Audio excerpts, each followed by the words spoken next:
Black Clover is back, and we are not starting off where we left off, which really concerns me, because we were gone for an entire month now, which I'm okay with, but we don't get a conclusion to the Merleon Moore's fight, where she was burning herself alive. She was going to die by her own magic, by her own flames, just to kill Moors, and we have no idea what happened. We don't know if Moors was defeated. We don't know if Moors won. We don't know if Marilona is alive. We know nothing, and we ain't gonna get any answer. And I am not okay with that. I would really like to know if Marilona is alive or not. But I guess we should get to the chapter where it begins with Nozel basically getting demolished. Yeah, the not just Nozel, the entire Silver Eagles squad and even their base apparently is just fucking annihilated. Yeah, Acer completely obliterates Nozel. He doesn't seem like he had any chance of winning. You could see his magic, he would form it into his shields, and the whole point of the shield is that he's able to basically block pretty much everything, but no, she smashes through his shields and impales him straight to the stomach. Like, Nozel might actually be dead this time. It's unclear because he does survive for the entire chapter, so we don't actually see him bleed out or die anything. But that final attack basically took him out of the fight.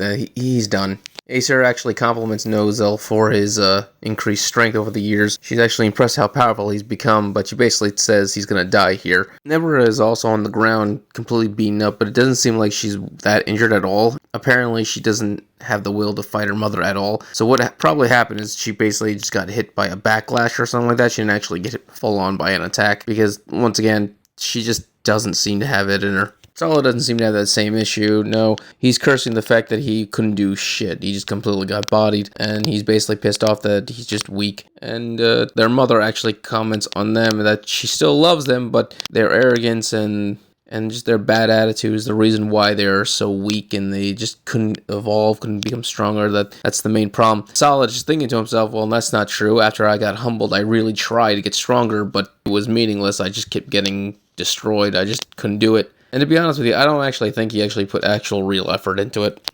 I don't actually think he knows what effort is. But either way, their mother, Acer, then starts to say that it's okay that they're all going to die because they're all going to be resurrected and be brought back into a better world where they can all live happily together. Obviously, this is completely psychotic and she's been brainwashed. But the fact that Solid is beginning to actually fall for this is just bad. I know Solid is kind of a dumbass, and I understand that he's also a complete and utter prick, but the fact that he would even consider this offer is completely psychotic. She's telling you she's going to kill you, and then you'll be brought back to life, but brainwashed. What? No. Why would you even consider that? Is his spirit so broken that he has no pride left? Like, what the hell? That's when Noelle shows up and basically tells Solid not to give up, and that she's gonna now take on their mother. Their mother then comments she looks like a younger version of her, which it makes sense why she wouldn't have a complete intimate relationship with Noelle, because she died right after childbirth. Acer, of course, makes the same offer she just made to her other kids, but Noelle remembers she actually did meet her mother for a second, her soul at least, when it was released from Manigicula, and she immediately is able to recognize that this is not who her mother really is, and flat out rejects her. I'm really concerned about Nozel, because he's at the moment basically dying. I mean, there's blood running off of his face, his mouth, everything, while he's trying to drag himself to Noelle. The reason why he's doing that is because he knows she doesn't have Undine anymore, which means she can't become as powerful as she was back in, the last arc. So we have a little bit of a jump back in time where we see Noelle right after the death of Asta, well, the assumed death of Asta. She's, of course, went out by herself, crying at a rock, until she finally stands back up, and she actually pulls an Asta. The time when Asta had both of his arms broken and cursed, she basically does the exact same thing, where she declares that it's fine, it's okay, Asta's alive. She just needs to protect the city until Asta gets back, protect the Clover Kingdom, get stronger, so this time she can actually protect him and not have him basically get obliterated in front of her. So yeah, she pulls a full-on Asta. That's when Konoha just shows up. Apparently, she had two reasons to find Noelle. The first reason was to, try to console her after Asta's death, but she basically realized Noelle is, well, once again, pulling an Asta, so she doesn't have to do that anymore. And the second reason is the underwater palace is kind of in trouble. Yeah, this sea dragon, Leviathan, apparently decided to wake up. So whenever they're talking about the sea god, this entire time they were actually talking about Leviathan. Apparently, the people in the underwater palace basically worship him as their god. And apparently, whenever the world is going to end, apparently Leviathan will awaken to apparently protect the world, I guess. That seems to be the policy. It's crazy how we're just getting a bunch of legendary dragons showing up in the last arc. You can tell that Tabata really just wanted to add dragons to the story this entire time, but he just never got a chance to until now. At this point, it would not surprise me if there's a spin-off manga where the story is going to revolve around dragons.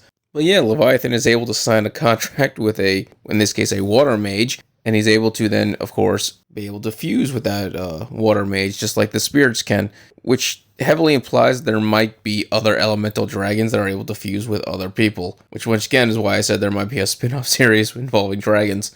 Because if there are that many dragons out there that people can just start signing contracts with them, that would be a massive threat to the world. Once again, pulling another Asta back in the present, just like how he has a tiny Libé sitting on his shoulder whenever he transforms and fuses. Apparently, Noelle now has a tiny Leviathan. Okay, before I talk about Noelle's new transformation, solid, my god. So the man was about to die, and Noelle is now saving him. And instead of, being relieved that he's not about to fucking die, the only emotion and thought going through his mind is the fact that Noelle is going to get even stronger, and he's now jealous and pissed about it. Like, you were about to die? Priorities, man. Like, Jesus, solid. But yes, Noelle now has a new Valkyrie armor, a dragon form. And to be completely honest, I prefer her spirit die form more because it's very much a mixture of a Valkyrie and an angel put together.